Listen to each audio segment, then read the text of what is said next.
It's really exciting to be here again with my good friend Paul Achar.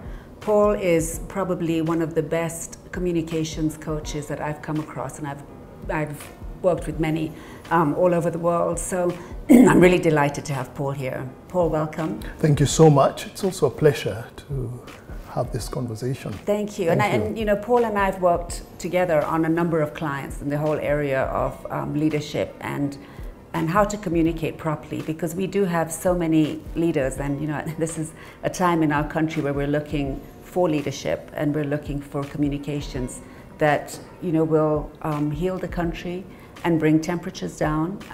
And what people say, I think, is just so, you know, it's so critical to how the country and the continent is perceived. And sometimes we tend to forget that. As you know, our tagline is shaping African conversations. And what's happened in the last week or so, you know, it just makes me cringe that we're not doing anything to help to shape the African conversation. How important is it for leaders to learn how to communicate? Well, I think it is extremely important. The 21st century leader has to not only possess technical skills, but communication skills, an ability, and let me even break down the communication skills that they need to. They need to be good at interpersonal communication. They need to be persuasive in order to influence. They need to manage group meetings, both small and large. Sure. So the 21st century leader needs to be a good communicator. But I think there's a difference, though, between sort of leadership and authority. I think, you know, sometimes what we're seeing a lot of is people who have authority, but that doesn't necessarily make them leaders. And I think, you know, I think that's the difference. I think that's what I've seen, is that, you know, there's authority, but then leadership, you know, makes people come along with them. You know, it brings people to the party, as opposed to authority, which just tells you what to do. Yeah. So, you know, I mean, how do we create more leaders? It reminds me of the saying, empty suits. Yeah, exactly. We do have a lot of people who, by virtue of their position, they're termed leaders, but they don't carry the authority that should go along with the title that they do possess. Titles mean nothing. Titles mean nothing. But unfortunately, that's where we are. Now, is it possible for somebody who finds themselves thrust into a leadership position to work on getting that authority? I think it is. I think it is. I mean, I think a lot of it is learned. Yeah. You know, I think you know, we've seen it several times when we've, you know, hired people who come with very good degrees, but honestly don't know how to communicate, and you know, technically are really sound, but they lose it within the first few minutes of, you know, trying to sell themselves to us, because they just don't know how to. Because authority is the totality of the package that a leader should be able to carry, not just the technical competencies, but you're looking at their people skills, you're looking at their communication skills, you're looking at how they're able to influence and persuade people towards a vision. And so that is what authority really is about. And sometimes it is possible to be able to grow a leader, for sure, into an authoritative leader, but they need to be willing to look into the mirror and see their deficiencies and say, well, how do I get to the next level? And I think it's about, you know, people willing to invest in themselves as well. And what I've learned, I've learned that female leaders are able to do that a lot better. They're able to look into the mirror, see their deficiencies, and work towards growing.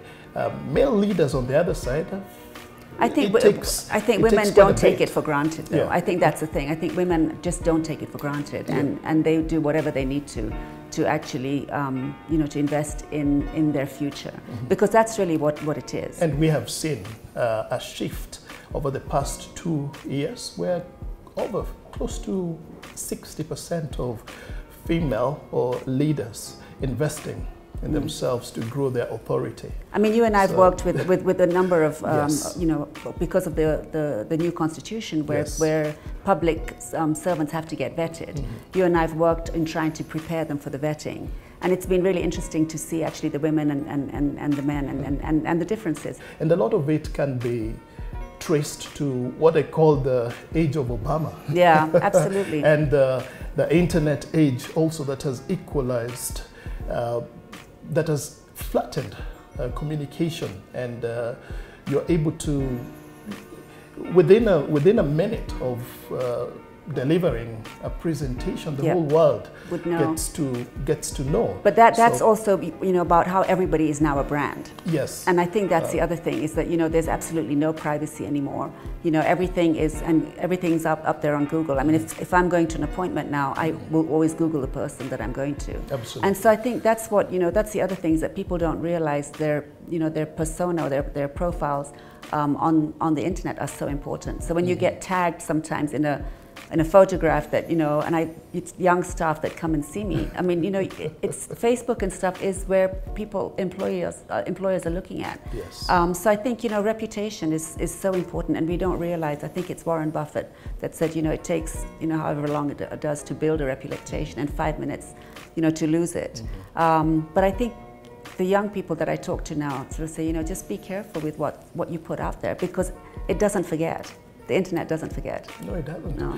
And people look up, build a profile, and they can tell what kind of person you are. Yeah. And even for the leaders, you have seen in these parts of the world some leaders who have had to either face legal action based on just how they communicated. Exactly. Nobody was there, but somebody recorded it and posted it online. Yeah. And within a couple of minutes, the whole world wanted to know what they were really up to. I just wonder whether our leaders, or our you know, the figures in authority, actually understand, you know, how what they say is going to stay up there forever, and you know how sort of conflicting messages that they give, depending on where they're at a certain point in their political careers.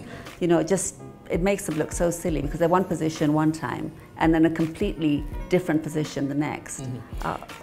And one of the things that they haven't, I guess, realized is the fact that after you're done with office, there's a world out there. Absolutely. Yeah, and also the leaders are so much younger now, so they have a future after office. After office. You know, I think that's the thing, is that, you know, we've got leaders in their 30s and their 40s, and, you know, they'll be there, you know, they'll have done their, you know, however long it's going to be, but then there's a whole life after that. So reputation and how you manage your own brand is so key. Yeah, and I can single out certain leaders, former leaders, who are now onto the paid speaking circuit. I mean, people like the former Ghanaian president, Mahama. John Mahama, just a young leader out of office, and I think he invested in his communication, and he's now he's great. He's a natural communicator. Yeah, he's getting paid speaking gigs across the world. Yeah. And so our leaders also need to be able to think about that, and not just our political leaders, even our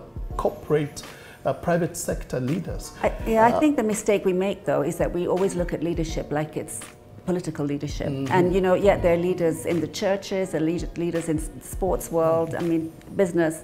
I mean, you know, we need to take away from the fact that we always view leadership in, you know, in sort of political terms. Because I think the other thing that happens then is that we put so much faith in that political leadership, and then we get let down. But, you know, we need to really spread the whole issue of leadership to include everybody that's an influence. It is important, in my opinion, for leaders holding title to grow into authority through the power of how they communicate and how they brand, and increase their influence. Exactly. So a leader should never be satisfied with, I got it to the corner office. No. That's just a start. That's where it starts, exactly. There's a lot more to be able to learn and to be able to grow, and the willingness to look into the mirror and say, these are my deficiencies, and these are the people that, or these are the areas that I need to work on.